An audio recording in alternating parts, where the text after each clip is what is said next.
Hey everybody, right here, day 257, Carnivore Diet journey. And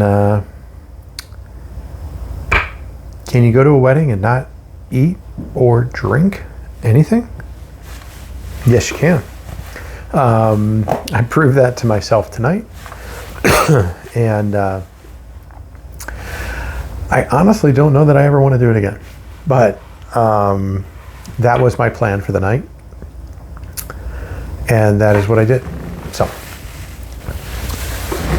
So I made sure that today I did everything I could to set myself up for success for dinner.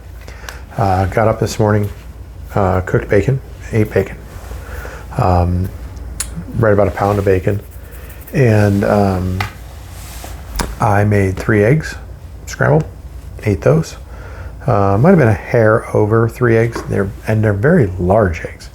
I mean, literally farm fresh eggs, bought from a farm down the road, and delicious. It always amazes me the difference between the eggs that you buy in the grocery store and the eggs that you get at a farm. Just the color and the texture and everything, flavor, everything's different. So, very much enjoyed my bacon and eggs for breakfast.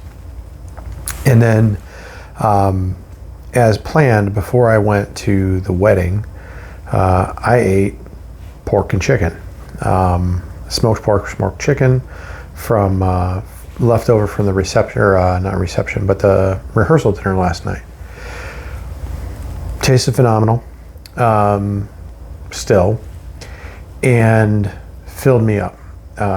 I was actually really surprised with how much meat I put on the plate and how much meat I actually ate.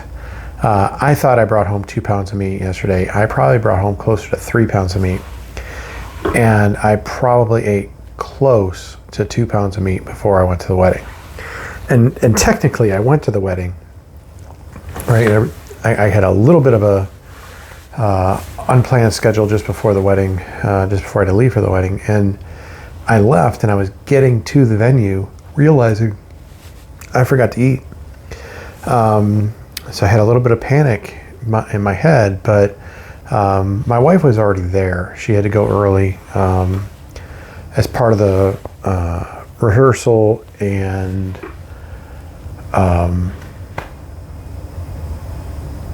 some photos, some pre-wedding photos that they were doing.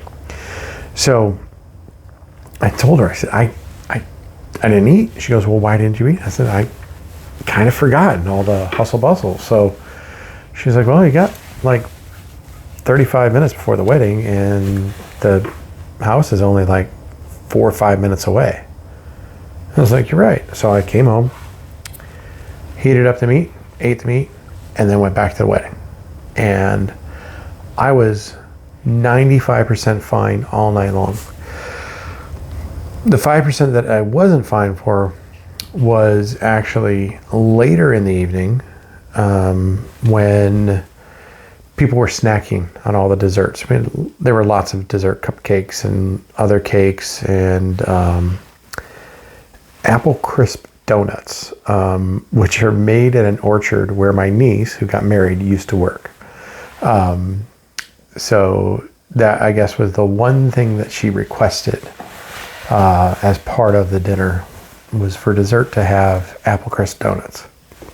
So crazy thing is, right now there are like 30 of them downstairs in the kitchen because my son brought home a dozen, my in-laws brought back a dozen, and then my wife said to bring back a few, so I brought back half a dozen to the house.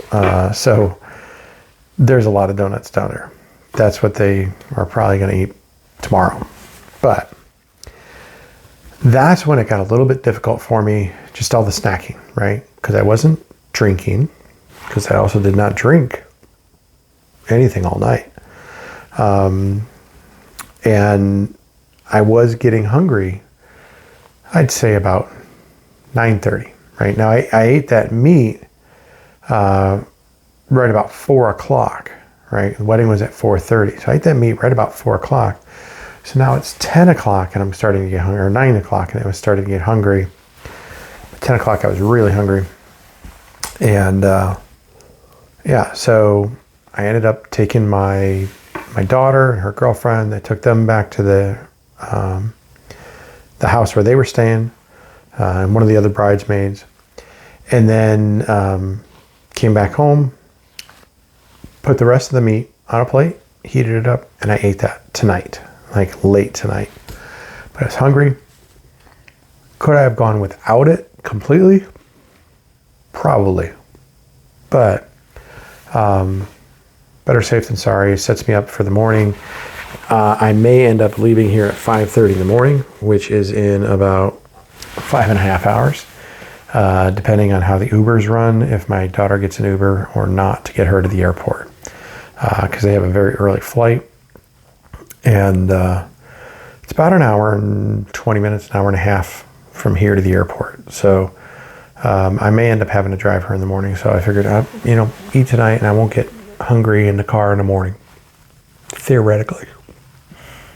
But the important part was I did good tonight.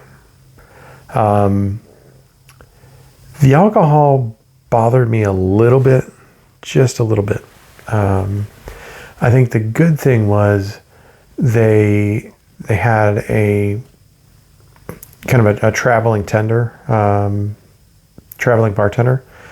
And as far as mixed drinks goes, they had vodka.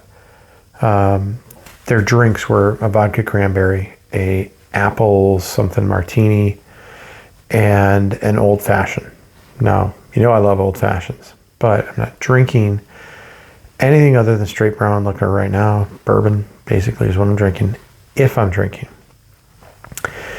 And the bourbon that they had was more of a mixing bourbon, not a sipping bourbon. So that was off the table.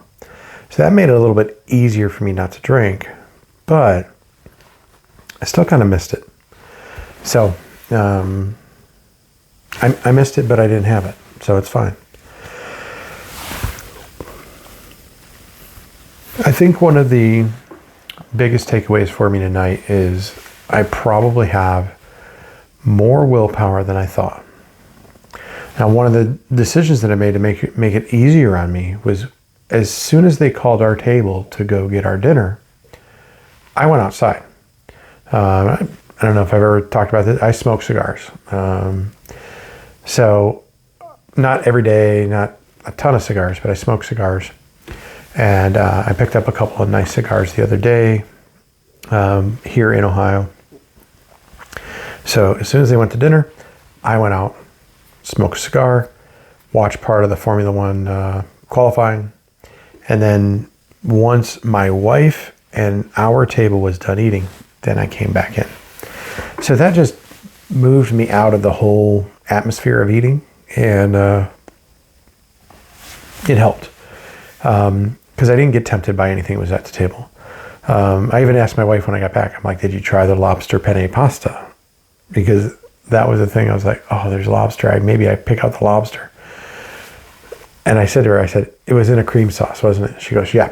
I was like, all right, yeah, I'm sure there's good stuff in there, but there might be some bad stuff in there. So I'm glad I didn't stay. But success was achieved with regards to my plan tonight and making sure I only ate meat today, meat and eggs, right? No alcohol, drank a lot of water. And yeah, that was it. So tomorrow will be another day. Get up, start all over again. Again, plan to be 100% carnivore, no off food, and no alcohol. Now the really hard thing, and if anybody here is from the Eastern United States, they know about Bob Evans. And my family loves Bob Evans. You can't get it in Colorado. There are no Bob Evans west of the Mississippi River. So whenever we come home to Ohio, we always go to Bob Evans. It's a family tradition for the last 15 years. If we come home, we're going to Bob Evans. And actually, if we come east of the Mississippi, because we went to Florida for Disney World and that, and when we went there, we were like, hey, we're in Bob Evans territory. We're going to eat it.